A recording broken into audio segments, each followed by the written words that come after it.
On the news, tribute as Nigerians mourn Chief of Army Staff, Lieutenant General Taurid Lagbaja.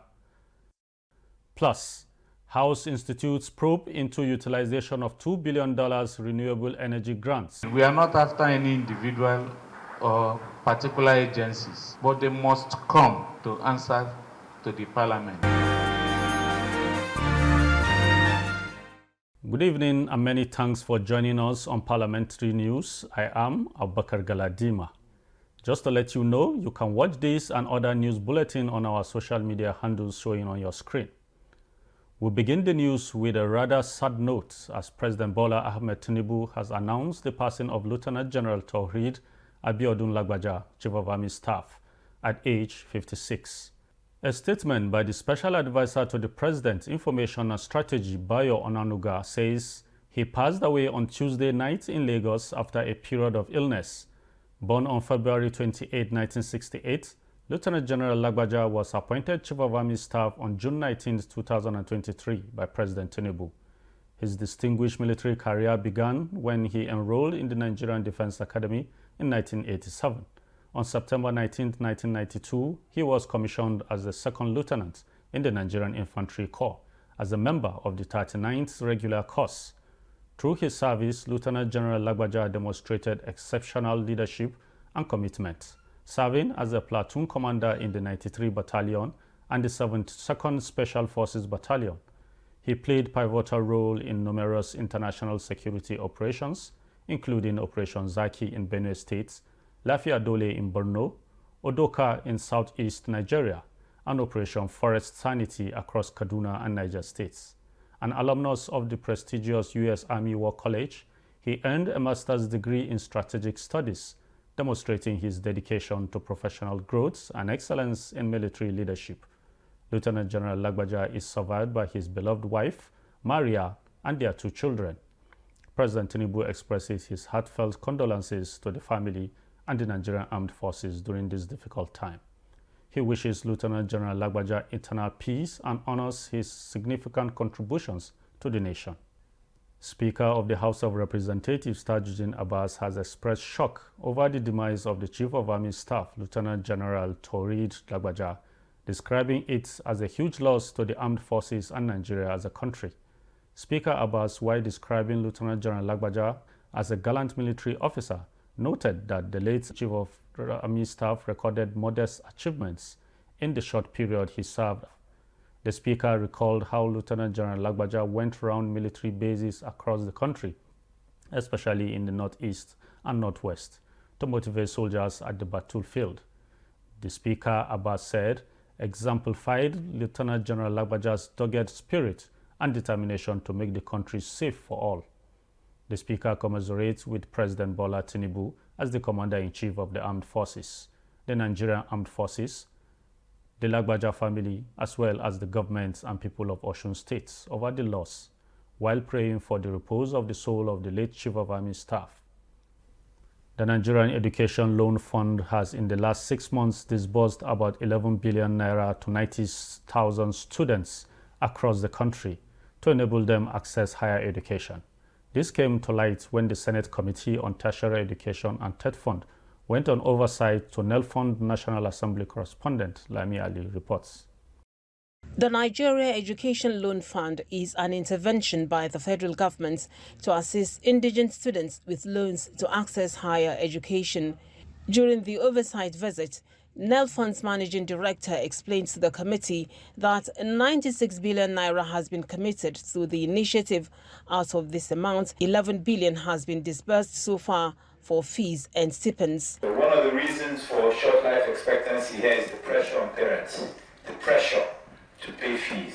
So we're not just helping students and the future of Nigeria, we also want to relieve the parents out there today. And that is the essence of making this agency, and it has been the main foundation stage now, and it has gone very reasonably and successfully since at least 90,000 students have started engaging the tuition fee and also the upkeep funds that are supposed to be given to the student. The fund aims at changing the lives of students through the Renewed Hope initiative. The Senate committee was also at the Joint Admissions and Matriculation Board, where it commended JAMB's management for accountability and service delivery. This development has not only restored confidence in JAMB, but also placed Nigeria among global leaders in the use of technology in educational assessment. JAMB reassured the committee of seamless admission process for prospective candidates. Lami Ali, NTA News. Legislative oversight powers in Nigeria are rooted in the country's constitution and the rules of the National Assembly's two chambers. This means lawmakers have a critical role in ensuring the executive arm implements projects effectively, especially those that have received National Assembly approval. In our next report, National Assembly correspondent Mitaire Ikben tells us more about the essence of oversight. Parliamentary oversight refers to the power of the legislature to scrutinize, monitor, and hold accountable the executive arm of government, its agencies, and public institutions. Nigeria's bicameral legislature derives its oversight powers from the 1999 Constitution, as well as standing rules of both chambers. For ease of exercising oversight responsibilities, lawmakers in both chambers are appointed into standing committees that are assigned to specific sectors or ministries, departments, and agencies of government. The House of Representatives, for instance, currently has 139 standing committees to carry out its oversight responsibilities. While awaiting the presentation of the 2025 appropriation bill by the executive arm of government, both chambers of the National Assembly have proceeded on a 2-week recess to accelerate oversight responsibilities. As we approach the close of the year, this period of oversight is essential for assessing the performance of ministries, departments, and agencies, ensuring accountability and efficiency within the public sector, and fulfilling our obligation to the Nigerian people. I therefore urge all members to approach this assignment with the seriousness it deserves. In line with the principles of separation of powers and the need for checks and balances, it is believed that the oversight function of the legislature helps to prevent abuse of power, identify inefficiencies, recommend reforms, and ultimately improve governance. I call on all MDAs to extend their full cooperation, providing members with all necessary information and access to facilitate thorough and meaningful assessments. In the coming days, lawmakers will be engaging chief executives of ministries, departments, and agencies of government to ascertain judicious use of budgetary allocations and ensure protection of public interests. Mitaire Ikben, NTA News. Many thanks, Mitaire. Now joining us on the news to provide insights on the essence of legislative oversight is the Chairman House Committee on Rules and Business, Francis Waive. Honorable Waive, thanks for joining us on Parliamentary News. My pleasure. Thank you for having me. What is oversight in parliamentary parlance, and what do Nigerians stand to gain from oversight functions of the lawmakers? Well, thank you very much. The word oversight is taken from the word oversee. That's O-V-E-R-S-E-E. That's to oversee an event or an establishment or an occurrence. Now, in the legislature, one of the primary objective or duties of lawmakers is not just to enact laws, but also to see to it that those laws are being implemented. And one of the major laws the legislature enacts every year is the Appropriation Act, popularly called the budget. So having made the budget and signed into law by Mr. President, the legislature has the duty to go and see that the ministries, departments, and agencies of government are implementing the budget as signed by Mr. President, as passed by the National Assembly to the letter. So that process of going to the ministries, departments, and agencies of government to see whether the budget is being implemented to the letter is what is referred to as oversight, and is a serious assignment of Parliament. In the National Assembly, this goes on all through during the year. But usually, when the new budget is coming, or just when it has arrived, there's a need to cross-check in a very special way the total performance of the previous year. And the MDAs have a way of presenting their reports to reflect what they have done in the previous year, showing if there's any outstanding and if there are any challenges. But then the lawmakers must go on a fact-finding visit to look at what has happened and be able to use it to make decisions for the next Appropriation Act. Why was it necessary for Parliament to adjourn plenary for 2 weeks to carry out oversight functions? Throughout the year, oversight takes place by different committees over the MDAs that they have oversight over. For instance, the Ministry of Industry will be expecting the Committee on Commerce and the Committee on Industry from time to time during the year. But particularly when the budget is usually presented, there is that immediate check of previous performance, such that that is now used as a yardstick to judge the new provisions that are being requested for. But since the 2025 budget hasn't come, we thought we could save time by going to do that before the budget arrives. Otherwise, previously, after the budget arrives, we do it pari passu, that is, we are considering the new provisions, at the same time going to the ministries to check. So since the budget hasn't arrived, we are going out now to perform the function, the same function, so that by the time the budget arrives, we would have saved that time. So this time annually is usually the time for that check of budgetary performance, which is the oversight. But this year, since the budget hasn't arrived, it's coming before the budget. That's the difference. And you know that whenever the budget arrives, Mr. President lays it, and that's the first reading. Then the second reading is done the next day, and debate commences. 2 days are usually allocated to debate the budget, the content, to look at the general principles of the budget. 2 days. Thereafter, the House breaks into committees. They are no longer plenaries. And every committee then begins to act as a committee of the subcommittee of the Appropriation Committee. And during this period when MDAs bring in their budget provisions, the committees also go out to do the checks. But what has happened now is such that by the time Mr. President lays the budget, the first reading, the debates now take place after the presentation in the second reading. What will now follow will be the presentation by the various MDAs. So going around again to the committees, we have saved that time by going ahead since the budget is delayed.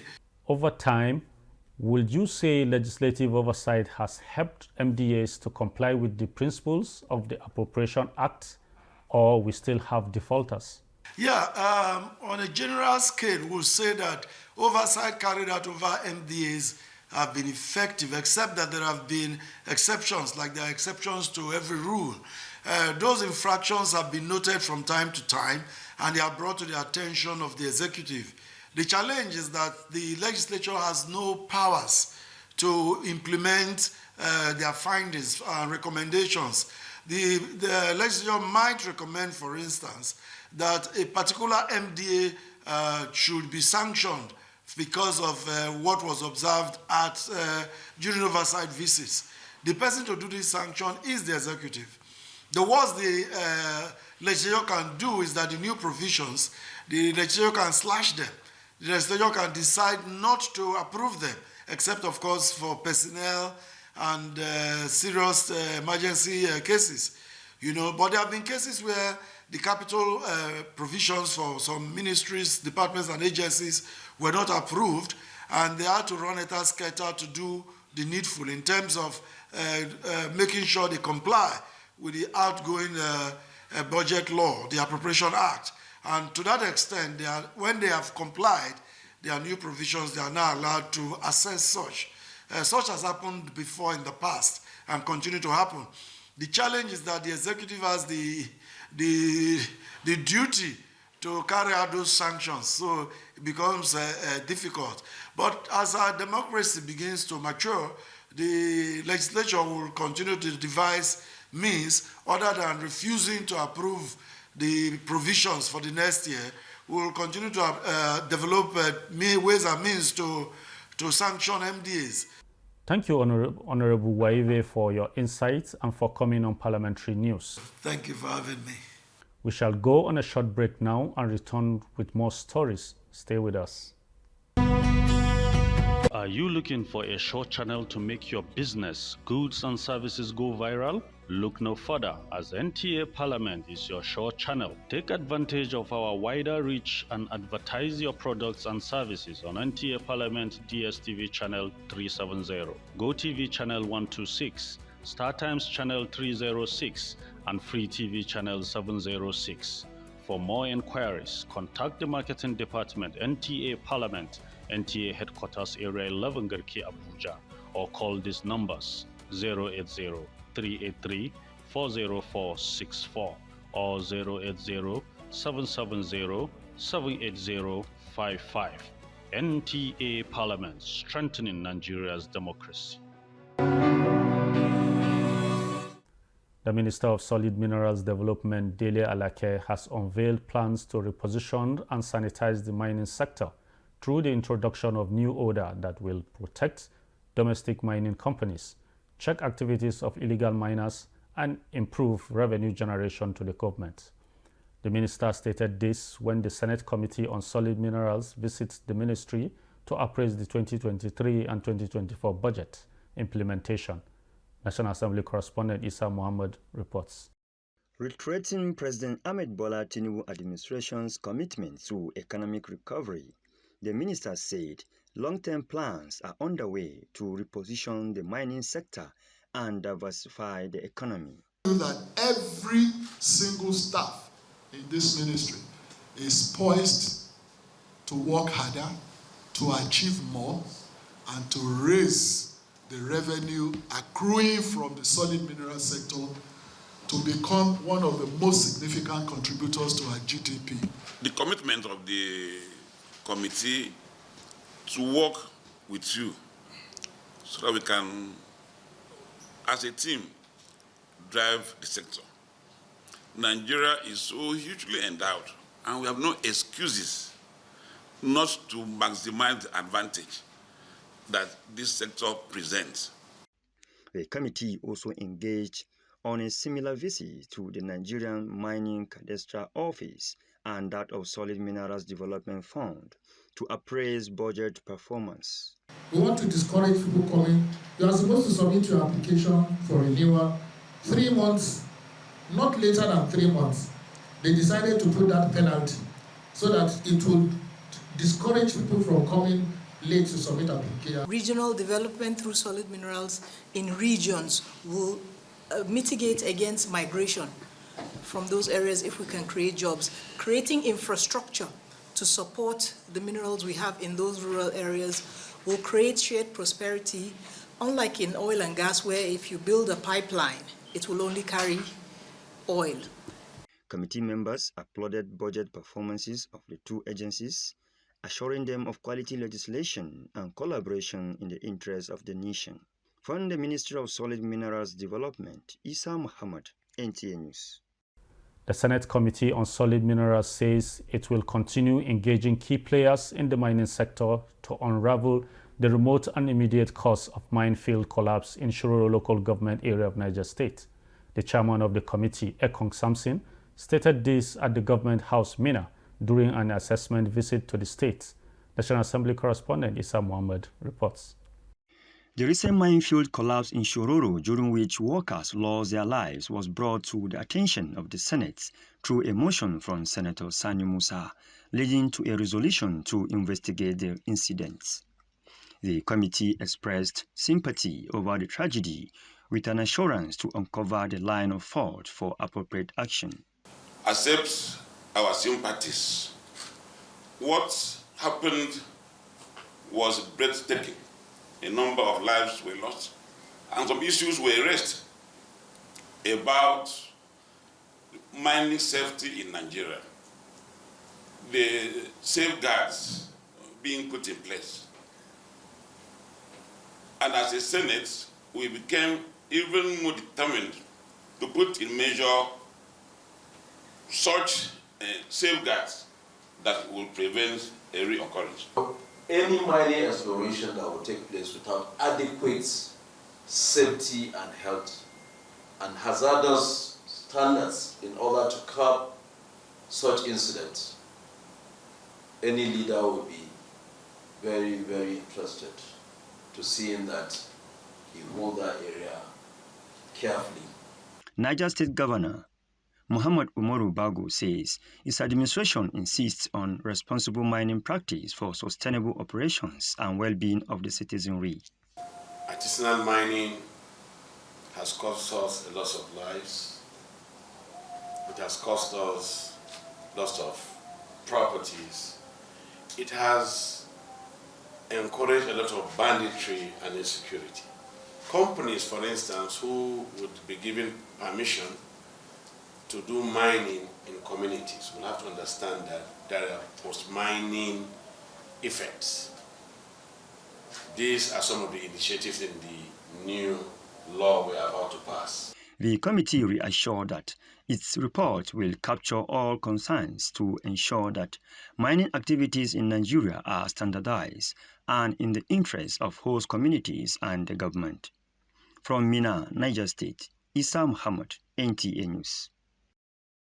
The House of Representatives has invited Minister of Finance and heads of 25 government agencies to appear before its Committee on Renewable Energy as it opens investigation on the $2 billion grants and investment in the sector. National Assembly correspondent Mitaire Ikpen reports on this and other engagement at Parliament. At this investigative hearing on the utilization of grants for development of Nigeria's renewable energy sector from 2015 to date, lawmakers expressed concern that the growth of the sector has not been commensurate with the quantum of investments. Access to stable and reliable electricity remains a struggle for many or all Nigerians. The Nigerian people deserve clear answers to see tangible benefit from the resources that have been allocated in their name. We are not after any individual or particular agencies, but they must come to answer to the Parliament. Energy Commission do not receive grants as a support for any project in Nigeria. At a briefing, the House Committee on Pension says it will ensure that pension fund administrators fulfill their obligations to retirees under the contributory pension scheme. The pension funds is almost over 22 trillion naira. If pensioners are paid as at when due, there's no reason why the PFAs and PFCs can be having this money. So those are areas also for concern, of which the committee has observed critically, and we made the necessary recommendation to the House and to the government. And we are going to recommend immediate payment of all these accrued rights so that whenever anybody retires, he will get his benefits. The committee also proposes an amendment to the Pension Reform Act 2014 to address grey areas in pension fund administration. From the National Assembly, Mitaire Ikpen, NTA News. Unity in diversity was on display at the cultural fiesta organized by the Nigerian Canadian College, Abuja. Praise Wachuku reports that the occasion promoted diverse cultural heritage within and outside the country. History, indeed, cannot be lost, as these students in their cultural attires are telling the story of their cultures.